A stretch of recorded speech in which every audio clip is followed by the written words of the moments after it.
There's a saying I heard that I absolutely love, which is that we should prepare, not predict. So ultimately, money is just a tool to help people achieve their goals.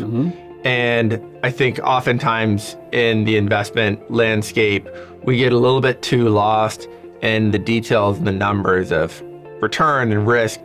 And we lose the human angle of what is the experience people have from their investments and the way that feeds into their lifestyle. I think the average wisdom in the market would say that the older you get, the more you need to move from stocks to bonds. And I would say the opposite. Perhaps no Stone Ridge strategy better embodies our mission, financial security for all, than the one my guest today leads. Nate Conrad is the head of LifeX here at Stone Ridge, and today we are going to dive deep into fixed income. Not something you might expect to cover on a show about true alternatives, but Nate's approach also embodies the best of Stone Ridge, and the output of that is not only an alternative, but a purpose-built solution, one aimed squarely and exclusively at financial security. Above all else, Nate is driven purely by first principle thinking. He's not interested in being different simply for the sake of being an alternative. His approach is different because he's committed to solving real problems with solutions built on data that directly aligns with people's actual objectives. When we talk about helping people plan to and through retirement, we have very real people in mind: ourselves, our family, our friends. This is not a podcast simply on fixed income. It is a reflection of our collective passion under Nate's vision and leadership to do our part in giving Americans the financial tools to live the retirement they have earned.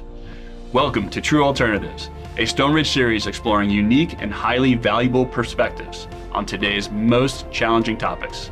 I'm your host, Marc Feuerstein. True Alternatives will deliver insights not only from the leading experts, but those that offer an alternative view supported both by data and experience. As a reminder, all investing involves risk.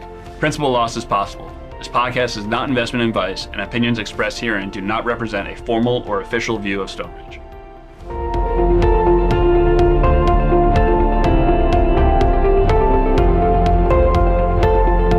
Nate Conrad, welcome to True Alternatives. Thanks for having me, Marc. Nate, I wanted to start with a more personal question, actually. I know we're going to talk about kind of fixed income and investing, but really, why? Why this as a financial challenge for you to tackle? So I started looking at this topic really over the last decade, and it was a combination of starting to look at it for both professional reasons as well as personal, because my parents, my aunts and uncles, they were all approaching retirement age. And so as I was looking to it professionally, I also started to look at it through the lens of, is this industry solution something that I would actually feel good about if I knew that my parents were buying it and using it? And it was actually a pretty upsetting learning experience for me, because I came across a lot of stuff that I really didn't feel good about. If I woke up and learned that my parents owned it, would not have felt very happy about that. And so the journey we've gone on as we've learned about this has really been informed by that kind of what would I want the investment solution to be to solve the problems that I see for my parents navigating retirement? What do I think would give them the most fulfilling retirement, where they're not worried about the financial security and they're spending all their time doing what they love with the people they love?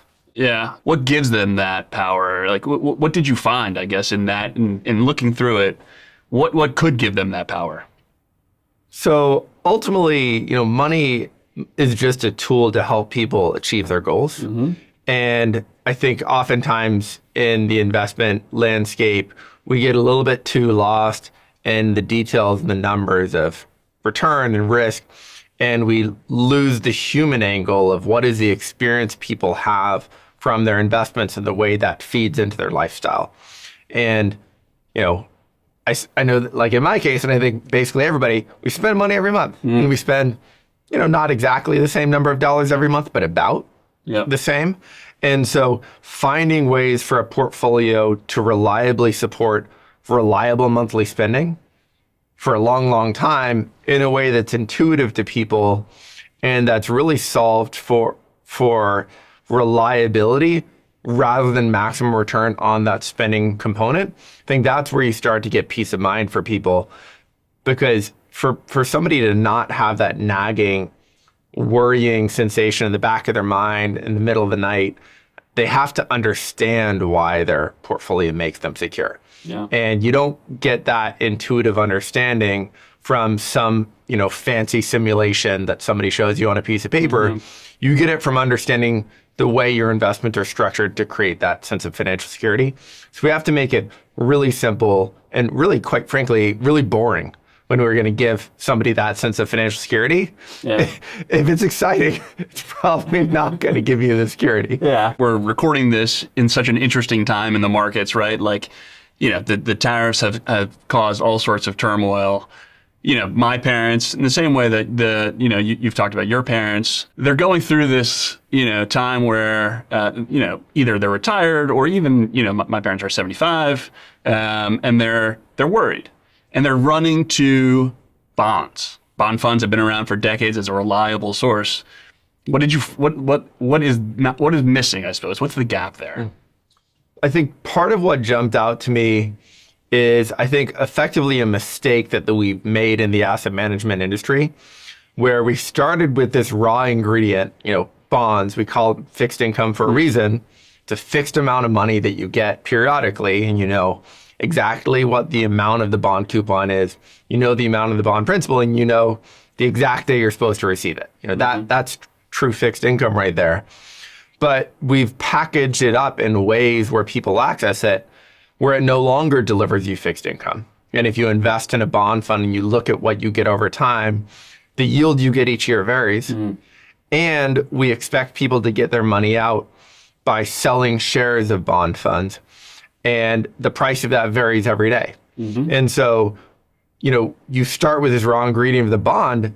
That's so wonderful because the only time you have to care about the price of a bond is the day you buy it. Yeah. You buy it, you put it on the shelf, and everything's taken care of from there. Like, pick a high grade issuer like the US government, and you know what you're going to get. It's totally predictable, it's reliable, it's boring. Yep. And that's perfect for people's spending needs. And then you give them a bond fund, and now they don't know what they're going to get, and they have to watch the price every day. And we have tariffs going on and bond prices swinging around, and people are saying, "Oh, my bonds are up, my bonds are down," because that impacts their portfolio and the way they get the cash out. Yeah. And so we've taken this price volatility of bonds that should be completely irrelevant to everybody, and we've made them care about it for no good reason. There's no added value that comes from having to care about the swings in bond prices. Why aren't we just helping people lock in the cash flow from bonds and then put them on the shelf and forget about it and just collect the cash flow? That's a simpler, more boring way of creating financial security. So help me simplify this. You're walking with my mom, right? My mom now just, is telling you kind of, she's worried, she wants to sell, she's panicking. What would you tell her to do? So I think it starts with, what does your ideal lifestyle look like? Let's think about what you want to be doing with your life and start with that. Then let's look at what that costs. And let's say the answer is that you need to be spending $5,000 a month, $60,000 a year on top of your Social Security to do it. Let's go look at the exact set of bonds we could buy to create exactly $5,000 a month. Let's, assuming you have enough money, buy those bonds, put them aside, never touch them again, and just collect that, and then go do the thing we said at the start of the conversation, which is enjoy your life. Yeah. And now we don't need to be looking at, the stock market or the bond market all day because it's covered. I've been in kind of finance for 20 plus years. I haven't really heard about this approach that much. Why isn't it kind of more widely spread? It's such a good question. I'm always a little bit hesitant to speculate on the motives of others for kind of missed stuff. But I do think it's something that, we should ask ourselves as an industry, how did we kind of miss this and not educate on this for so long? And I think some of it probably comes down to just the financial incentives in the industry. People make a lot more money if they tell you that they're going to invest in bonds in some really smart way. They're going to earn you an extra 50 basis points a year, and therefore you should pay them a higher management fee. And the more I've looked at the numbers, hiring somebody really smart to create an extra 50 basis points of yields on your bonds, the effect of that compared to the risk and safety of owning bond ladders where the money just comes out in a safe, boring way.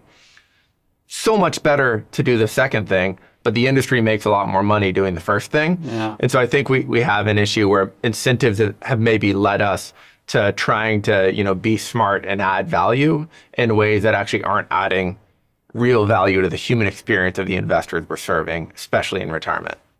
You've talked to now hundreds of advisors on this. Where is it resonating? And I'd love to just understand kind of in talking to them, what are the kind of segmentation of different bond fund strategies that you've heard, and where does this fit into kind of the broader mix? The actual retirees living their life spending money, they get it the fastest. And then the next fastest person to get it is the advisor who spends their day talking to that type of a client. And the further you get away in the chain of people who ultimately participate in this industry from that person who's living their life and just wants money out of their portfolio in a way they don't have to worry about, the less people get it. Yeah. And in some ways, I think it's almost the more sophisticated you are in finance, the easier it is to miss it. Yeah. Because if you spent the last 30 years getting really smart on total return investing and thinking about all of these really smart metrics, it's easy to miss because you're probably really comfortable with the Monte Carlo simulation and you're really comfortable with these sophisticated ways of doing something fancy and smart and believing that creates financial security. And you lose the perspective of what is it like to have all of that stuff sound like a foreign language to you. Yeah. And I think a lot of people also miss that there's a huge distinction between when you're growing wealth and you're accumulating assets while you're working versus when you're actually living from your wealth. Mm-hmm. There's both an experiential human difference, which the actual retiree gets very intuitively. There's also a mathematical difference, though, which is that, if you're an investor accumulating wealth, total return really is the main metric. And, we're right to focus people on total return and ignore cash flow. But when you're actually taking money from your portfolio, cash flow actually does matter quantitatively to make people safer. Interesting. Because withdrawing from the portfolio over time really penalizes risk. And so reliable cash flow reduces risk. A total return investment, like a growth stock with really low dividends that doesn't have cash flow, adds a lot of risk. Yeah. And I think people really underestimate how important that effect is in doing the right thing for their client. It sounds almost as if the kind of 60-40 glide path, like what you just said, would you challenge that maybe? I absolutely would. I think that the traditional wisdom of the glide path, it flows logically if you start from an assumption that I think is actually flawed. And the assumption people start with is that the right way to get money from your portfolio is from selling assets periodically. And I think we wound up with that assumption because it's the easiest assumption to make, and we didn't challenge it soon enough.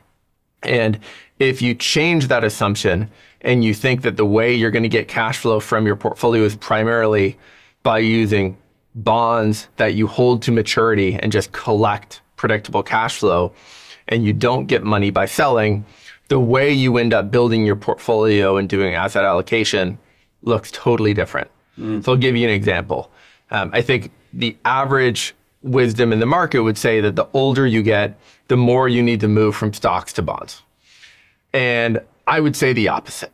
And the intuition is, imagine that you're 65 years old and you're planning for a retirement to last you for the next 30 years. Yep. I think you should own bonds set to mature every month for the next 30 years to fully cover the amount of money you're going to spend for the rest of your life. Mm-hmm. You got to own a lot of bonds if you're going to cover the next 30 years. And if you fast forward 20 years, you're 85, you only got 10 years left in that plan. I think you only need 10 years worth of bonds instead of 30, which means you own a lot less bonds now that you're older. And you have a smaller bond allocation, a bigger growth allocation. Totally backwards from what I think you would find in a lot of places in our industry. It sounds, so I feel like I've heard this argument before, not so much an argument, but just thinking about portfolio construction, but annuities were talked about here. What's the difference, or how should I think about annuities relative to bond ladders? So the appeal of annuities, and of course there are a lot of different types of annuities, but let's think about the annuities that people consider more of a fixed income replacement. I think that the intuition that brings people to annuities looks very similar to the intuition that brings you to a bond ladder. It's people saying, gee, I really don't want to have to worry about how the bond market's going to move over time. I just want to lock in a set amount of cash flow, a set rate of return that I can truly count on and not have to worry about. Yep. And the fact that that segment of the annuity market has gone so well, especially in recent years, I think is a pretty good signal of the fact that we've missed creating similar products on the investment side for people. There's a lot to like about a really high quality annuity from a great issuer, delivered in a cost effective way. But there are also some challenges for people looking at annuities because they can be pretty complicated. The fees can be high. It really bifurcates where you have your assets. The experience makes things, a bit more work for people. Whereas if you can deliver these solutions right into somebody's brokerage account alongside their other assets in a simple, low cost way where they can, buy and sell with a click, they have complete liquidity to go in and out and to change their mind, I think you'll just see an even higher rate of adoption in people. Because ultimately, I think basically everybody who's retired and taking money from their portfolio should have a solution like this, regardless of your wealth level. This is just the best way to cover the spending needs component. 44. Here at Stonebridge, we like to really help people plan to and through retirement. So it's the two-part is important. How should I think about, when I'm 60, like how does one kind of implement bond ladders? At what point does it start making sense? Like, help me through this, from here until, 100. There's a saying I heard that I absolutely love, which is that we should prepare, not predict. And I think it's so easy to fall into the trap of predicting, even when you don't mean to be predicting. But it comes out in the form of, it seems really unlikely that interest rates are going to collapse from here. People say, oh, I'm just really worried about inflation right now. Rates are 4%, maybe they'll go higher. And people discount the idea that they could wake up in a decade and interest rates could be zero again. Surely that's not going to happen again. And I remember talking to people in 2020 and call it the depths of the pandemic and the first few months after that. And people were saying the opposite. Gee, I'm really not worried about inflation. Yeah. And we all know how that played out. And so I think it's always important to start this kind of planning for the future from a perspective of humility and understanding that we have no idea what's going to happen. And basically anything can happen. Interest rates could go to zero. They could go negative. They go to 12%. I'm not promising you anything's off the table. And if anything is on the table, how are you going to prepare yourself so that you're ready for anything? And when you look at the world that way, I think one of the classic mistakes people make is they wait until retirement to get their portfolio ready for retirement. And that looks like people saying, I'm going to retire at 65. So the day I turn 65 is the day that I'm going to rebuild my fixed income to be ready for how I'm going to spend my money. I think way too late. Yep. I'm a much bigger fan of starting 5 or 10 years before.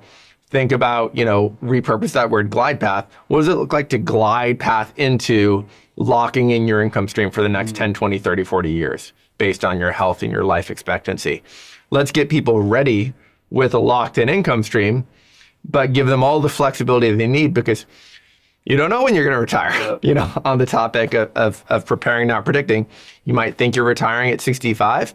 You might work an extra couple of years or your career might end earlier than you think. Yep. So let's get people ready with flexible solutions. That's part of what I love about a bond ladder because you could be 55 and build a really long-term bond ladder. You can reinvest until you're ready to retire. And the day you retire, you stop reinvesting, you start spending. Yep. And the flexibility of that is incredible for preparing and not predicting, but being ready for whatever comes. We just got an email from someone yesterday saying, gosh, I wish I learned about this 2 weeks ago, right? Like you now have gone through the turmoil, in our mind. And I think the way we think about it is, bond letters literally help you get through something like the tariff turmoil with just not reacting at all, right? Like you can get through it without having to panic, but like you can kind of have that kind of smooth experience through kind of the ups and downs. There's one thing I was curious. So now I'm a lottery winner. I have lots of money. Do I need cash flow? I think everybody needs cash flow if they really want to use their money in the most purposeful way to accomplish their goals.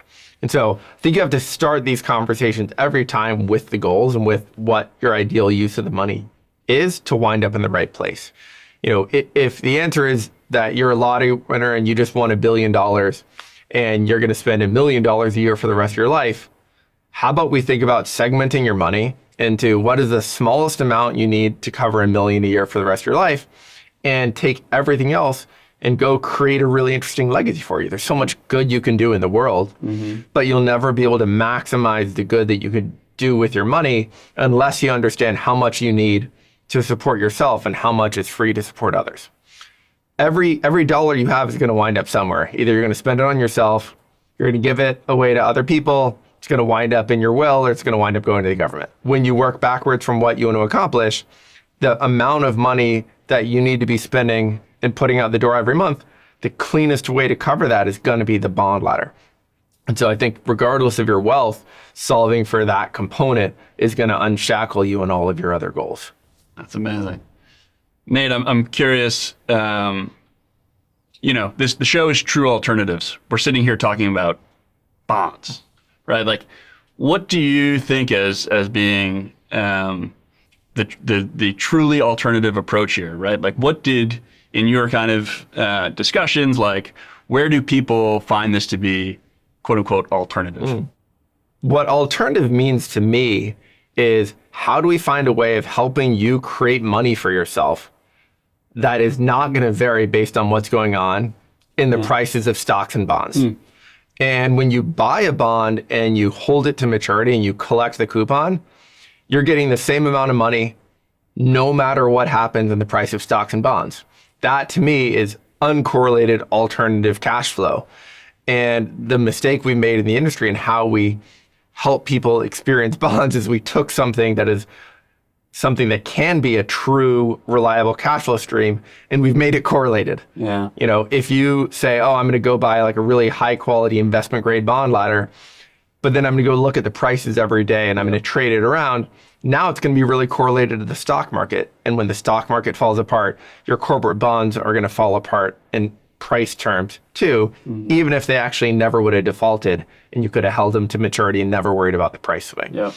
So the way people think about approaching bonds totally transforms that outcome for people, from whether it's a reliable, uncorrelated cash flow stream versus it's something that's going to give them heartburn at the same time they're worried about their stock portfolio. A lot of people are obviously very focused on kind of giving or leaving a large legacy. How should they think about bond ladders with giving? So the way that a lot of people give today is effectively through whatever's left being distributed in their will. And my hope is that when we look back on that practice in 20 or 30 years, we're just going to be shocked that we ever did it that way. And we're going to be way more purposeful about how we give along the way instead of at the end.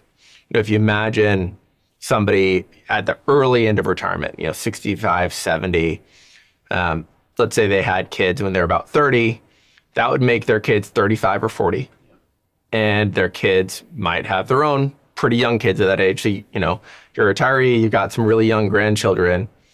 And if you felt financially secure and had a good way of planning for your own retirement, wouldn't it be so much better to give them money to your kids, to your grandkids at that time and be able to contribute to, helping your daughter have a really good, postnatal experience and have, helping hands in the house. Make sure that the kids go to the school, the grandkids go to the school you want them to go to, and have all the resources at that time that's so critical in the family life for people. Versus, let's say you live to 95 and you leave that money in your will, your kid's 65, your kid's retiring. Yeah. What's the point of waiting and giving the money to them then when hopefully they've already saved their own money for retirement? What are they even going to do with the money? Yeah. So that feels like such a missed opportunity for our money to be the most impactful and for us to get to actually be there and really enjoy the impact of the giving. I think the current practice comes from the fact that most people, regardless of their wealth level, they don't truly feel financially secure.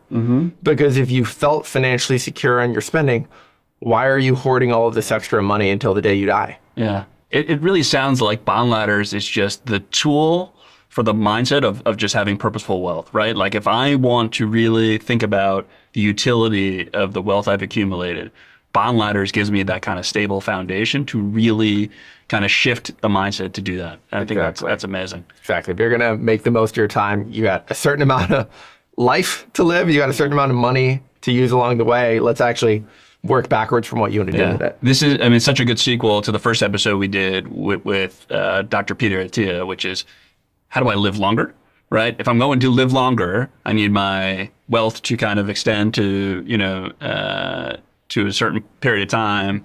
But also, how do I live better? How do I just live with more purpose? And I think this really is a great kind of sequel to that. Certainly. And certainly, the consequence of adding another decade to your life shouldn't be a decade of worrying about your money. Yeah. That would be a pretty bad outcome. You can be healthy, but it's mentally you're not going to be healthy. That's certainly right.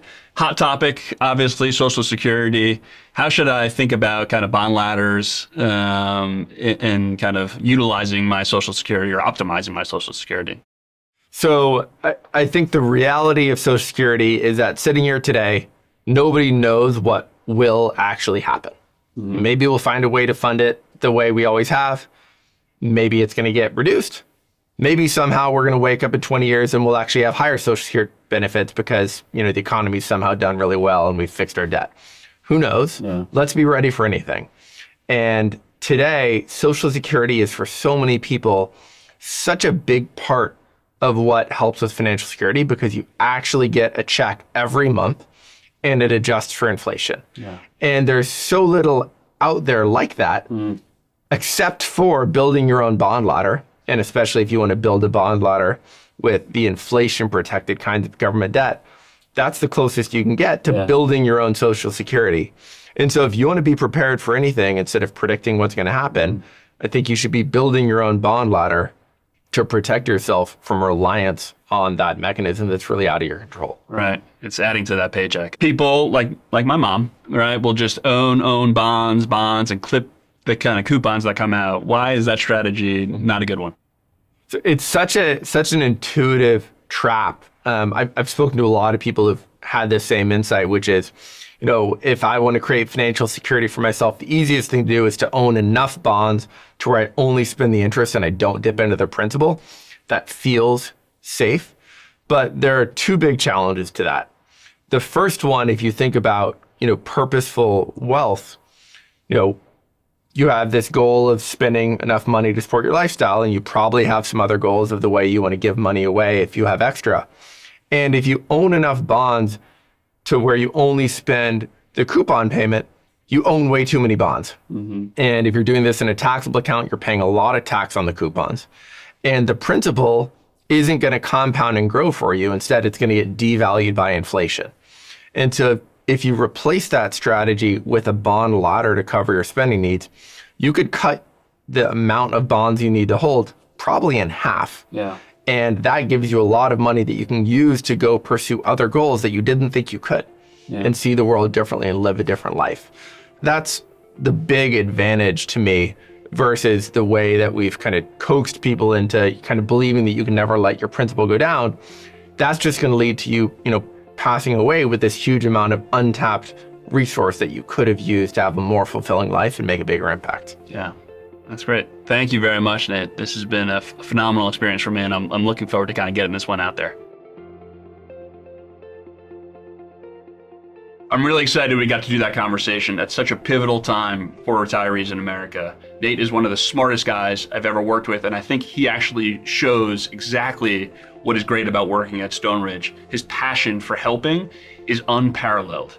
To learn more about LifeX and to read important disclosures, please visit lifexfunds.com. To learn more about Stone Ridge, visit stoneridgeam.com.